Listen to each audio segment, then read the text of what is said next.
नमस्कार, स्वागत है आपका कैपिटल टीवी बिहार में। मैं हूं आपके साथ प्रियांशु मिश्रा और आप देख रहे हैं हमारा खास प्रोग्राम स्पेशल स्टोरी। विधानसभा चुनाव 2025 से पहले नीतीश सरकार ने तैयारियां शुरू कर दी है।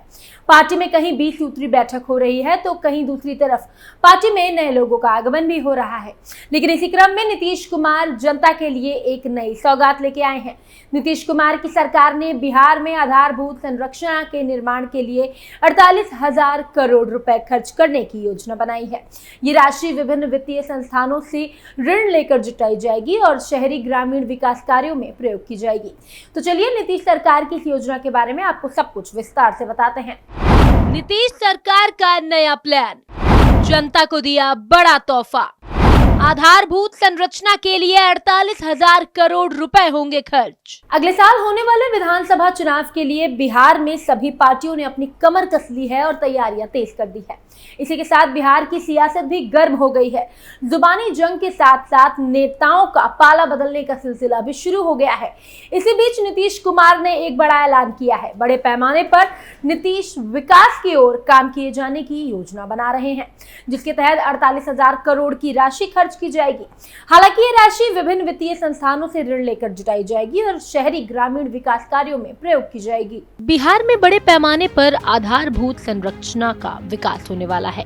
नीतीश सरकार ने इसके लिए लगभग 48,000 करोड़ रुपए खर्च करने की योजना बनाई है।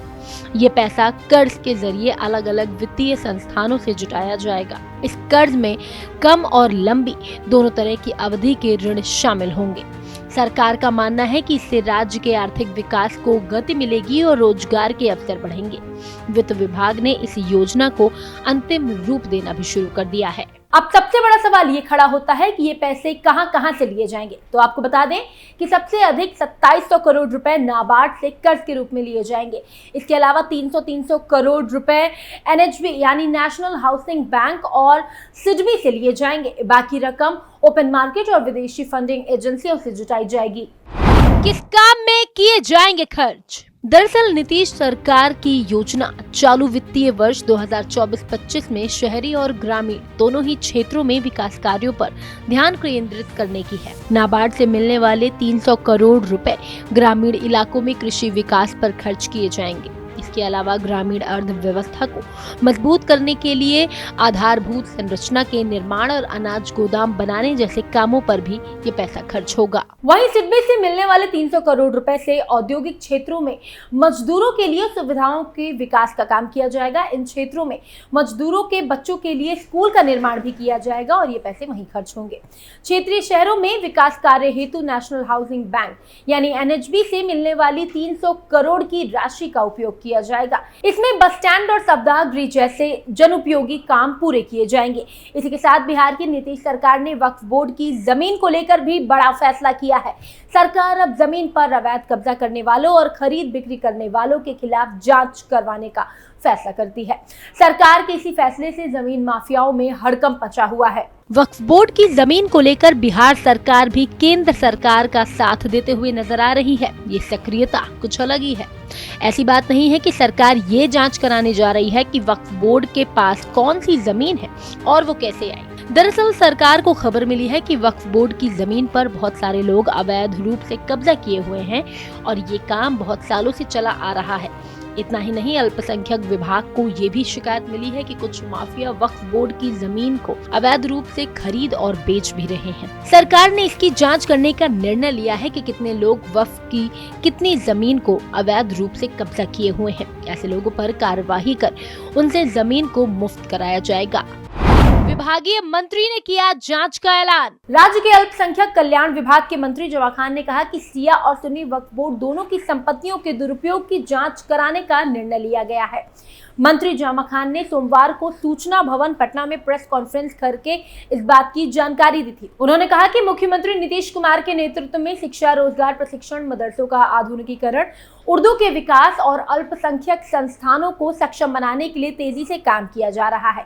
मदरसा के खाली पदों पर बहाली भी होगी। जमा खान ने मीडिया को बताया कि मुख्यमंत्री विद्यार्थी प्रोत्साहन योजना के तहत इंटर परीक्षा के प्रथम से उत्तीर्ण मुस्लिम छात्रों को 50,000 रुपए देने का प्रावधान है।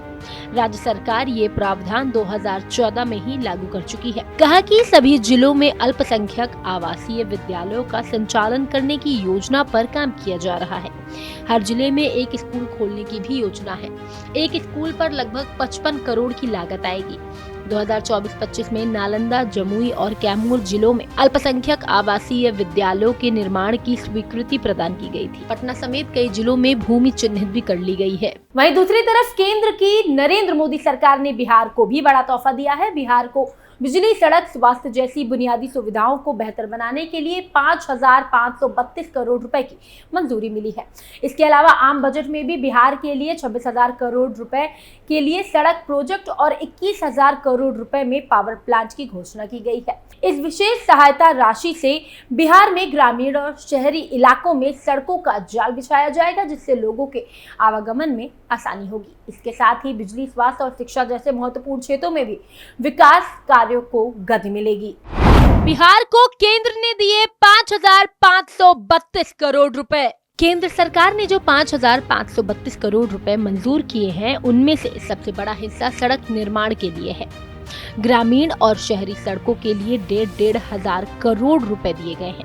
इसके अलावा शिक्षा विभाग को 500 करोड़, ऊर्जा विभाग को 700 करोड़, जल संसाधन को 332 करोड़, स्वास्थ्य को 700 करोड़, लोक स्वास्थ्य अभियंत्रण विभाग को 300 करोड़ और ग्रामीण सड़कों पर निर्माण के लिए 1,500 करोड़ रुपए मिलेंगे।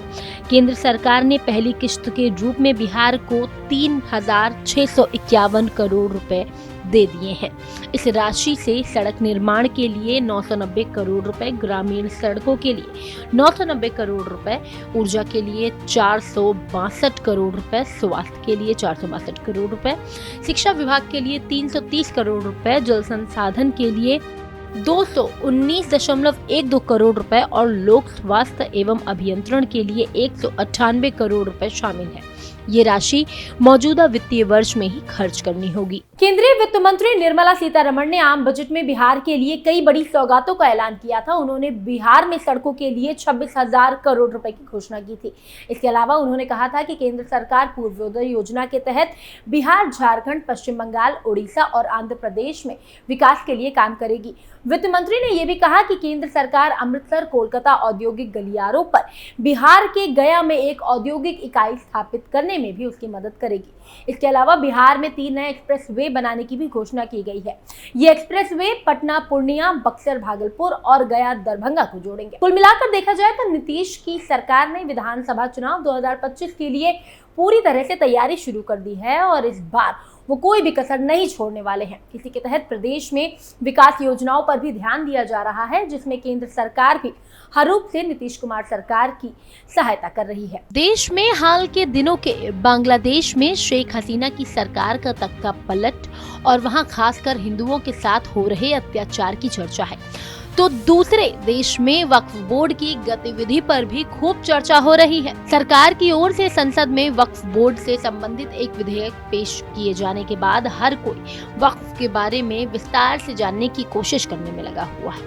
गूगल और अन्य माध्यमों से वक्फ बोर्ड की गतिविधियों से जानकर बहुत सारे लोग हैरान हो रहे हैं। दरअसल कहा जा रहा है कि देश में रेलवे और रक्षा मंत्रालय के बाद वक्फ बोर्ड के पास ही सबसे अधिक जमीन है। बोर्ड के पास इतनी जमीन कहां से आई, कैसे आई, ये जानकर लोगों के दांतों तले उंगलियां दबा ली गईं। फिलहाल की स्पेशल स्टोरीज में इतना ही। आपको हमारी स्टोरी कैसी लगी कमेंट बॉक्स में हमें जरूर बताएं और साथ ही तमाम खबरों को जानने के लिए आप देखते रहिए कैपिटल टीवी बिहार। नमस्कार।